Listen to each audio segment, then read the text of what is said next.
اب اس میں یہ ضروری نہیں ہے کہ صرف ایک ہی اس میں کاز آف ایکشن ہو یا ایک ہی ٹرانزیکشن ہو، یہ اس میں اتنا کوئی میٹر نہیں کرتی، بلکہ اس میں جو بس موسٹ امپورٹنٹ جو چیز ہے، وہ اس میں جو اہمیت کی حامل ہے، وہ یہ کہ بس ان کا جو مفاد ہے وہ جسٹ جوائنٹ ہونا چاہیے، مشترکہ ہونا چاہیے، مشترکہ مفاد ہونا چاہیے۔ اب ضروری نہیں کہ اس میں صرف ایک ہی مفاد ہو سکتا ہے، کئی طرح کے ہو سکتے ہیں، یعنی کہ کمیونٹی اس کمیونٹی سے ریلیٹڈ جو ہے نا، کئی طرح کے ایشوز ہو سکتے ہیں۔ اب سادہ سا مثال یہ ہے کہ جیسے کہ ایک پلازا ہے، اس میں کوئی ایشو ہے کہ ڈرینیج سسٹم ہے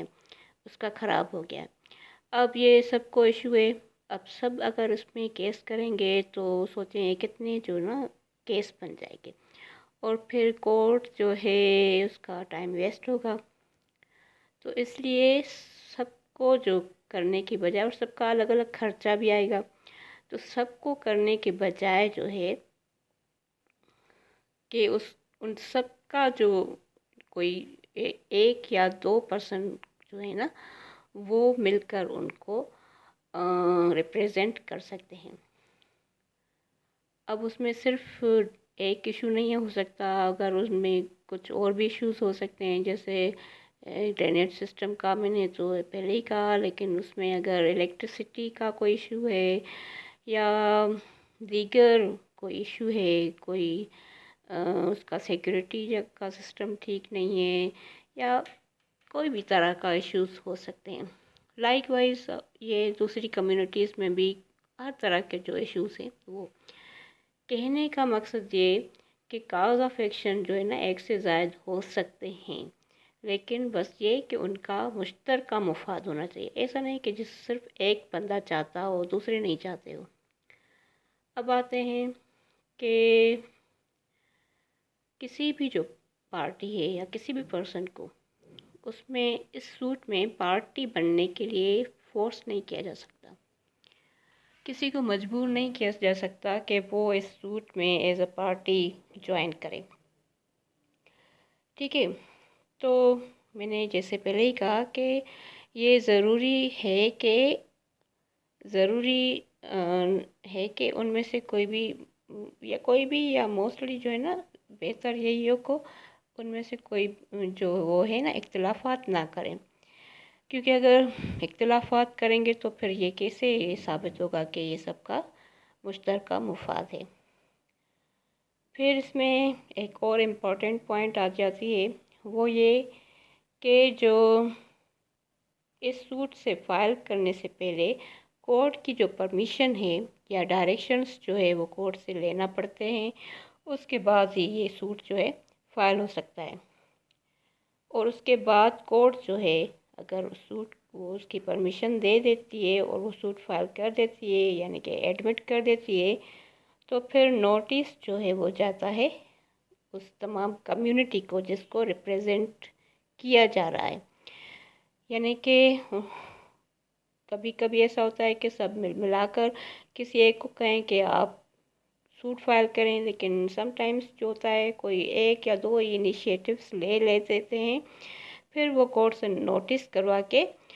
اور پھر جب سب سمجھتے ہیں کہ بھائی یہ تو واقعی ہماری بھلائی کا کام ہے، یہ تو ہونا چاہیے، ہمارا ایشو ہے، تو اس لیے نوٹس جو ہے اس میں مینڈیٹری ہے۔ اور پھر اگر ان میں سے کہیں پہ بھی اختلاف نہیں آ جاتا، اور پھر یہ کورٹ سمجھ جاتی ہے کہ اب یہ مشترکہ مفاد کے حامل ایک سوٹ ہے، ایڈمٹ کر لیتی ہے، تو اس کے بعد اگر ونس یہ ہو جائے تو اس کے بعد وہ پارٹیز پر بائنڈنگ ہوتا ہے، اور پھر اس پر section 11 explanation 6 of the CPC جو ہے وہ، یعنی کہ ریس ڈیوٹی کا جو ہے اس پر اپلائی ہو جاتا ہے۔ اب اس میں نیکسٹ جو ہے ایک اور اس کا پہلو یہ بھی ہے کہ جب سوٹ فائل ہو جاتا ہے تو دوسرے سول لیٹیگیشنز کی طرح اس میں بھی دوسرے سول سوٹ کی طرح اس میں بھی ایڈیشن اینڈ سبسٹیٹیوشن جو ہے وہ کی جا سکتی ہے، وہ اس میں الاؤڈ ہے۔ اور سوٹ ایک دفعہ فائل ہو جائے تو وتھڈراول جو ہے نا وہ پھر کورٹ کی پرمیشن کے بنا نہیں کر سکتے، یعنی کہ وہ جو ایک یا دو پرسن ہیں وہ کورٹ کی پرمیشن کے بنا وتھڈرا اس سوٹ سے نہیں کر سکتے، اگر جب تک کورٹ پرمیشن نہیں دیتی۔ یہ بات under order 23 role 3B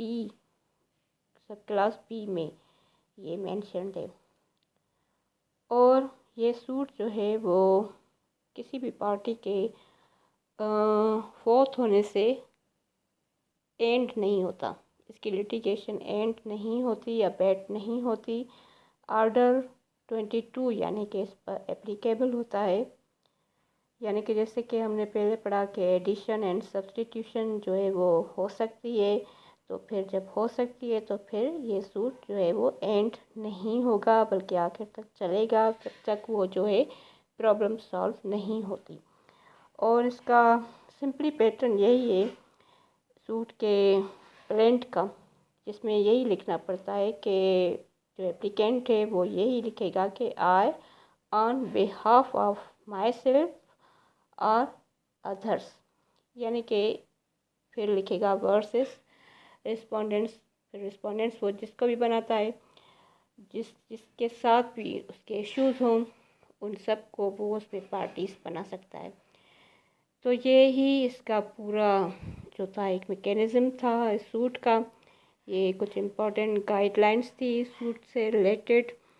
hope so کہ آپ کو سمجھ میں آ گئی ہوگی، اور یہ اس قدر ایک امپورٹنٹ لٹیگیشن کا پارٹ ہے کہ میں آپ کو یہی ایک ایڈوائس دوں گی